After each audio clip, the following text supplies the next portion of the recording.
Yazmışlarım iken, yazmışlarım iken, çizgilerde uzağan ömürler. Yaşlığımın tağın, sağınam meni tağın, bigrek nişke indi köngüller. Çeşkele bir yazıda, susağandan arka, meni koydurman tuğan yağıma.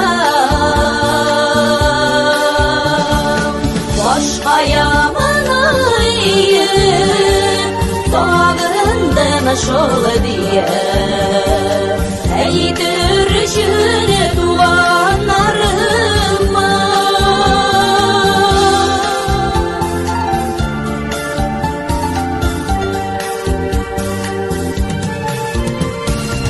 Güzgücüler bilen işitiler zaman, enkeyimnin yumuşak tavışı. Keşke besin sala, yürekte iz kala, çiğde yürgünlerinin sağışı. Keşkele bir yazıda, susağandan arka, meni koydurman tuğan yağıma.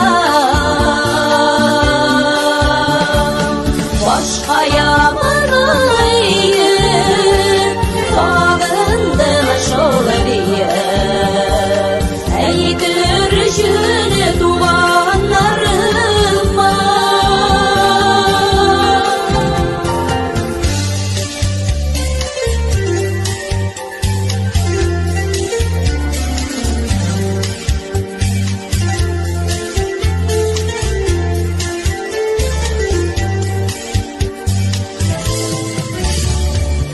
Ömür uzıp gitken, indi güzüller jitken, tuğan yaka koşular kağına. Tırnalarının jırı, nige şulay mınlı, tuğlu hislerime kağılar. Keşkele bir yazıda, susağandan arka, meni koydurman tuğan yağıma. Başka yamanayı sağındım şol diye, eydirişini